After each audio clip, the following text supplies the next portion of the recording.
Bonjour à tous et à toutes, ici Nicolas de Montréal. On est dimanche après-midi, c'est la journée de Pâques, une journée où plusieurs magasins sont fermés, c'est une journée de congé pour la majorité des gens. Et aujourd'hui, on prend ça relax, moi et Martha. Je voulais vous raconter mon expérience de la nuit dernière, qui est vraiment, vous allez remarquer, un contraste total avec la nuit d'avant. Et je pourrais dire que hier, la nuit, ça pourrait se décrire comme étant la nuit noire de l'âme. En anglais, on dit The Dark Night of the Soul.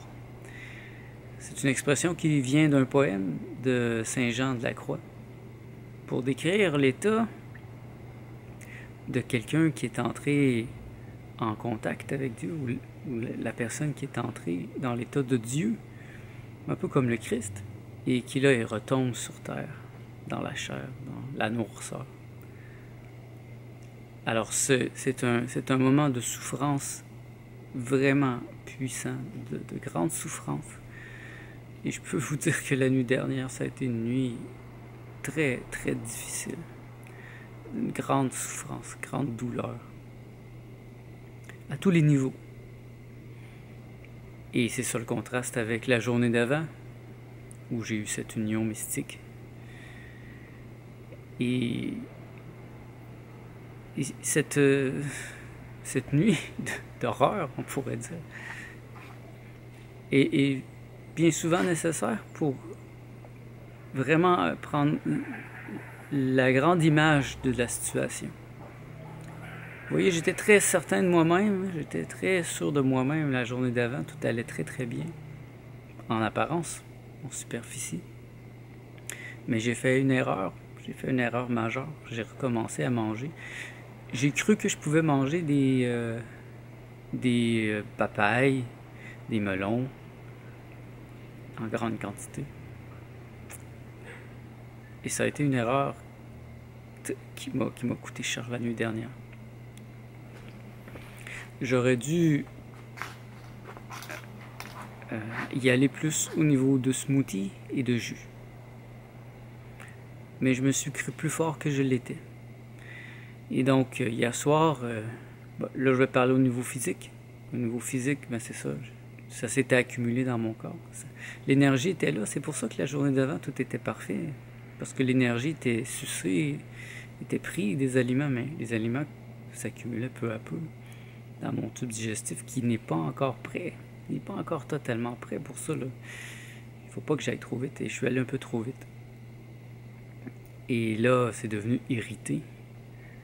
Et là, cette nuit, ça a décidé de sortir et ça l'a fait mal. Ça l'a fait tellement mal. Et en plus, hier soir, j'ai été gourmand.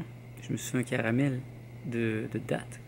Et au lieu d'en prendre une petite bouchée, j'en ai pris plusieurs. Et ça m'a créé des brûlements d'estomac. Donc, j'étais comme brûlé de A à Z.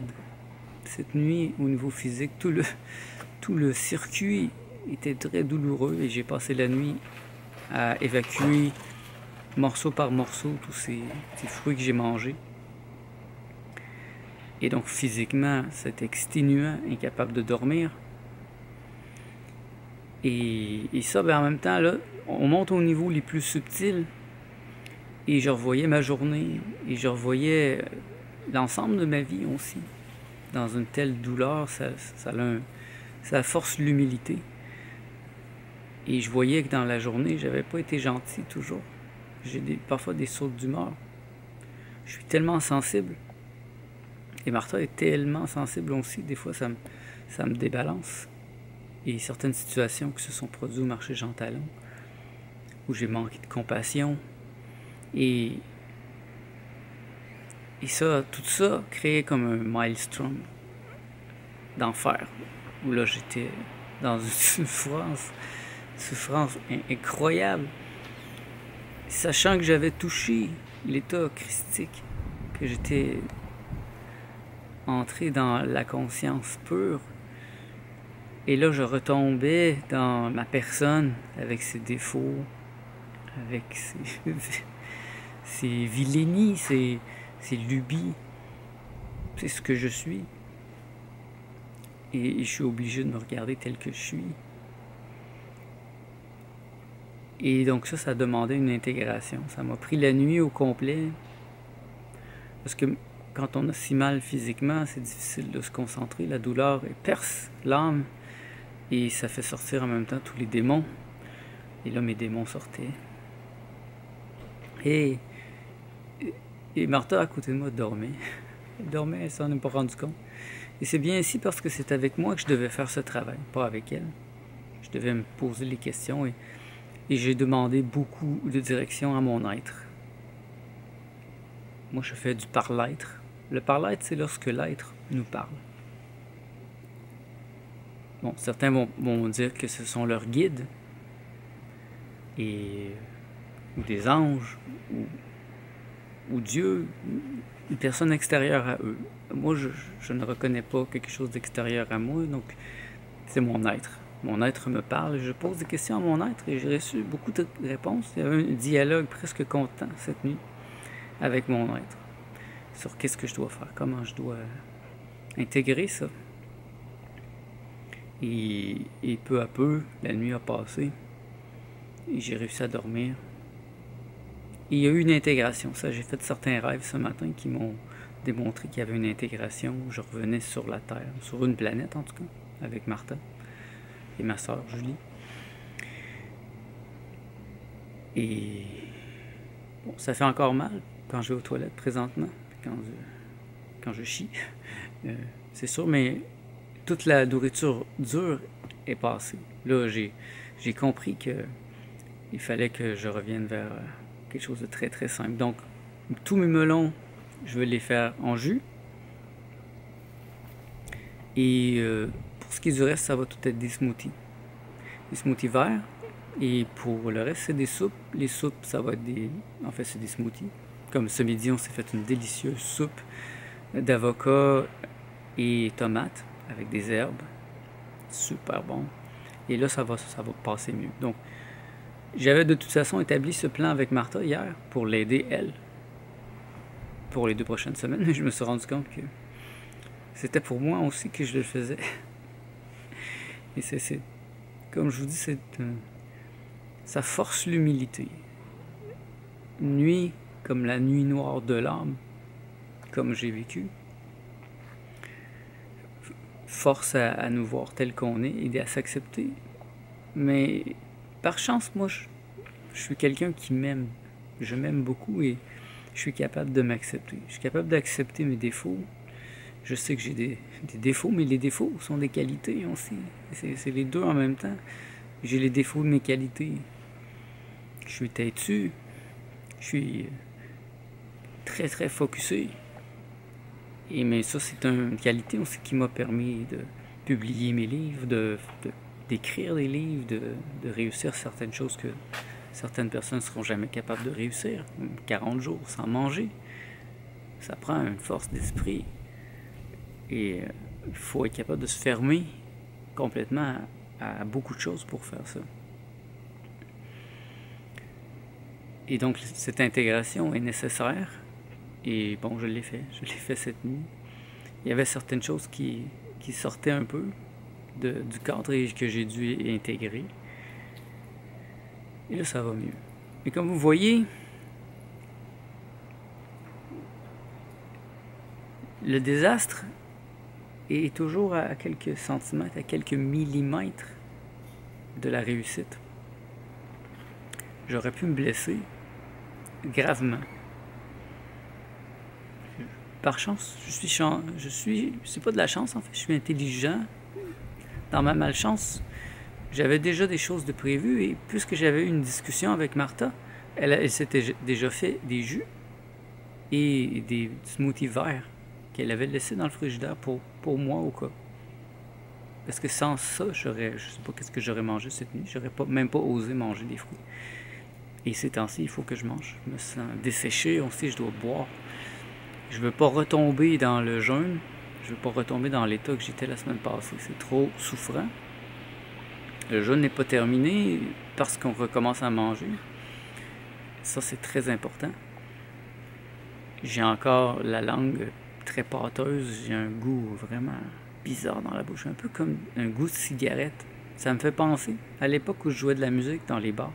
Des fois, je fumais quelques cigarettes, je buvais de la bière. Et j'avais cette haleine dégueulasse. Mais je fume pas, je fume aucune cigarette.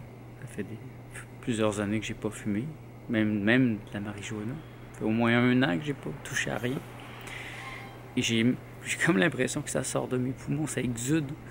Par mon jeûne, j'ai comme fait expulser certaines choses de mes poumons. Et là, c'est tout dans ma gorge, dans ma bouche, sur ma langue. Et ça continue de sortir parce que je suis en détox. En fait, je mange presque rien de solide. Je mange, mais ça n'a rien à voir avec la nourriture commerciale.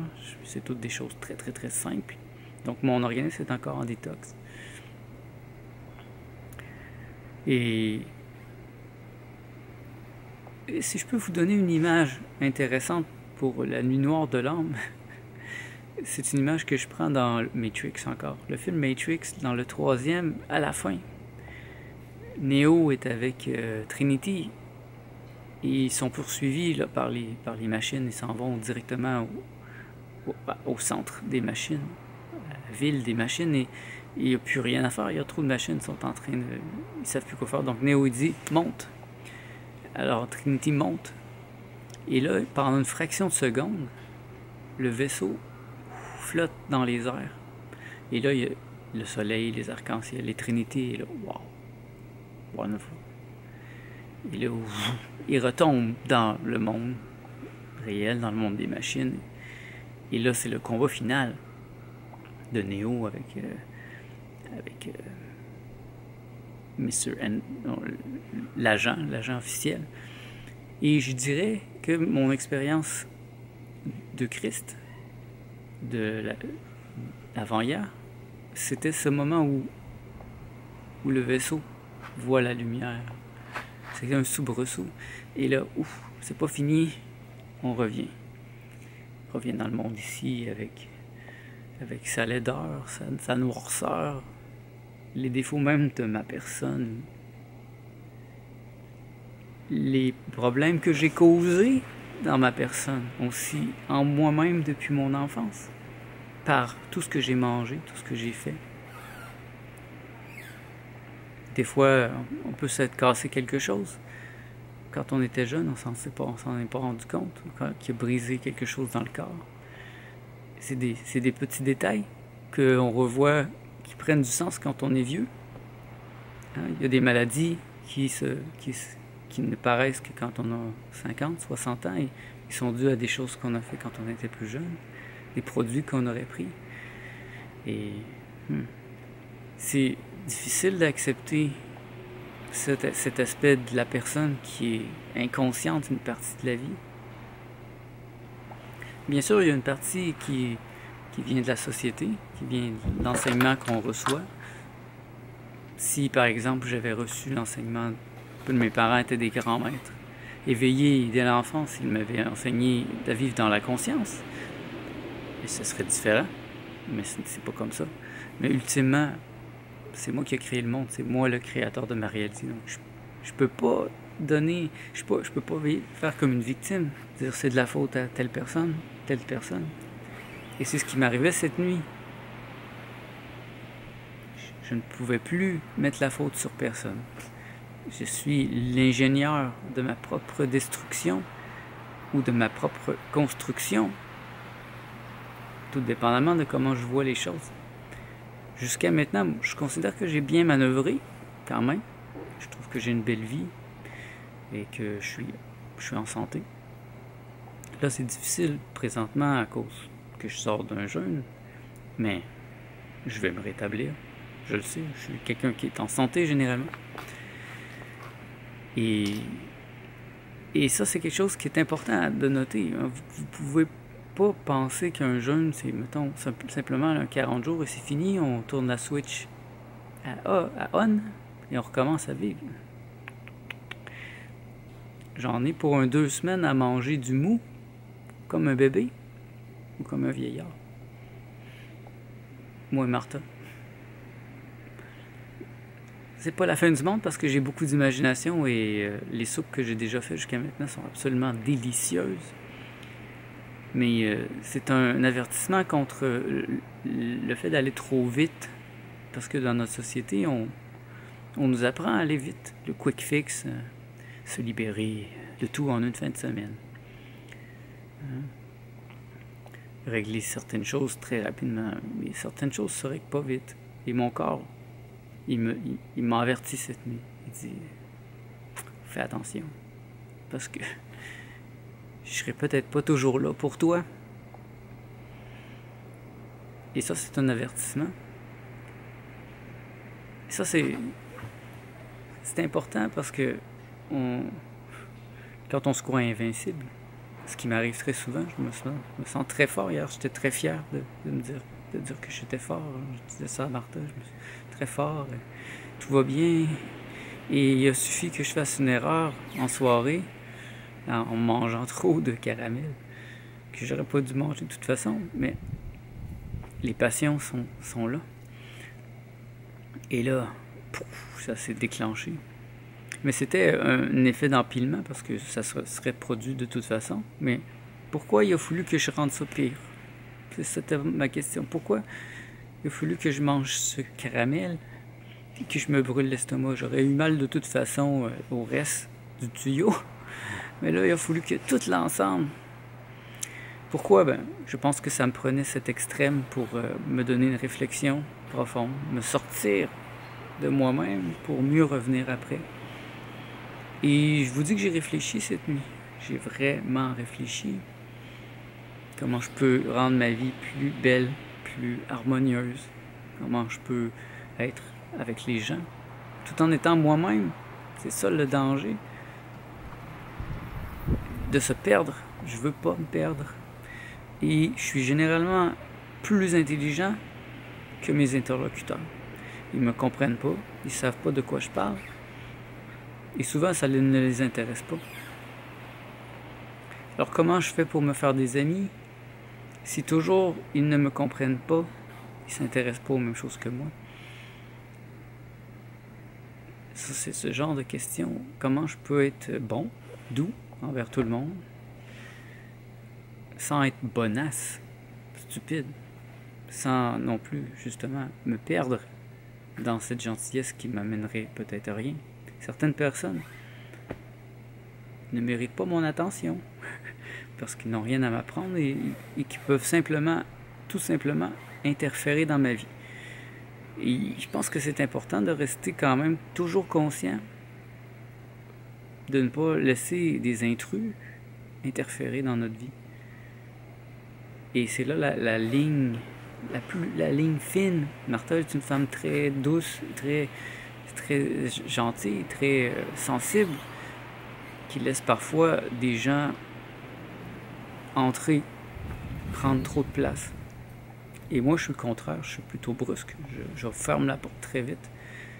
Je sens les gens très rapidement. Et donc, c'est de savoir si je peux me référer à Machiavel, quand faut-il être un loup ou quand faut-il être un lion? C'est pas toujours évident. Mais là, je peux vous dire que ça va beaucoup mieux. Je me sens en paix. Physiquement, je suis vraiment fatigué. Ça a été une nuit difficile. J'ai pas beaucoup dormi. Et mon corps a beaucoup souffert. Mais je suis en congé aujourd'hui et demain, donc je vais me reposer au maximum. On vient de finir d'écouter La Passion du Christ, le film de Mel Gibson. C'est un film extrêmement difficile à regarder, très très dur. Et ça me fait réfléchir parce que c'est aussi un exemple de The Dark Night of the Soul, la nuit noire de l'âme. C'est celle de Jésus qui a fait 40 jours de jeûne, donc qui était dans l'état que je comprends très très bien, qui a atteint l'état que je comprends très très bien. Je comprends pourquoi il a atteint cet état-là. Et puis là, au lieu de pouvoir prendre des smoothies comme moi, prendre des jus de melon avec sa compagne, il est propulsé dans un maelstrom de souffrance, de douleur incroyable. C'est complètement horrifique. Et ça, c'est la nuit noire de l'âme, poussée à l'extrême. Vous allez rire, mais je vous le souhaite. Je vous souhaite ça parce que c'est la preuve que, premièrement, vous êtes entré dans l'état de Dieu, vous avez atteint l'éveil, mais vous avez perdu, vous êtes retombé sur terre. Et là, vous mesurez la distance entre cet état et l'état naturel qui est le vôtre. Et vous êtes à un pas. Vous êtes presque. Vous y êtes presque. Il suffit d'intégrer la personne, de la juxtaposer avec l'être, sans la laisser se décentrer. Et si je commence à m'apitoyer sur mon sort, à m'apitoyer sur la souffrance, à écouter les gens qui n'ont rien à m'apprendre, là, je me décentre et je suis plus dans ma personne, et ma personne n'est plus alignée avec mon être. Et il faut que je reste aligné. Donc plus que jamais, là je suis fort, là je peux vous dire que je suis vraiment fort, et les erreurs que j'ai faites la nuit dernière, la journée passée, je ne les ferai plus. Et ça va être noté pour les prochaines années. Même si j'ai le goût de manger, même si c'est des fruits, bon, je vais les passer au blender ou je vais me faire du jus. Ça, c'est la sagesse que je vais ramasser avec le temps par l'expérience. N'ayant en personne vraiment avec moi en ce moment pour m'aider, des gens qui ont fait cette expérience, je suis obligé d'aller chercher de la sagesse en moi puis d'apprendre par mes erreurs. Et puis, c'est pas des erreurs si fatales. Je me dis que ça aurait pu être pire. Un autre aurait pu se ramasser à l'hôpital. Ben, j'ai vu des exemples de gens qui se ramassent à l'hôpital dans des livres que j'ai lus sur le sujet. De gens vraiment stupides qui, après un jeûne 40 jours, vont se manger des dattes secs, des patates avec un steak. Et il y en a qui en sont morts. Mais quand on met sa vie en danger par une expérience extrême, il faut avoir la maîtrise de la situation, il faut avoir étudié le sujet, surtout si on le fait toute seule comme moi je le fais. Je ne reçois pas d'aide et je ne recevrai aucune compréhension de mon entourage, de ma famille, des docteurs. Je sais que je suis laissé à moi-même complètement, donc je n'ai pas de marge de manœuvre. Et c'est pour ça que j'ai étudié cette année comme un fou. J'ai vraiment beaucoup étudié. Et c'est pour ça que je comprends la situation maintenant. Et je sais que c'est une petite erreur que j'ai faite, que j'ai commise. Une erreur de jugement. Mais dans mon livre à moi, les erreurs sont des déplacements stratégiques. Donc ce n'est pas une erreur. C'est un déplacement stratégique inspiré par mon être pour m'amener dans cet état que j'ai vécu la nuit dernière, qui me permet présentement d'avoir une meilleure clarté de ma vie, de la situation, de ce que je suis, de ma relation avec Martha, de ma relation avec les gens. Et je me sens plus clair. Et je me sens bien. Et c'était ça que je voulais partager avec vous aujourd'hui. Mon expérience de la nuit noire de l'âme. Puisse-t-elle vous inspirer à en faire tout autant? Merci d'être à l'écoute. On se revoit dans le prochain vlog.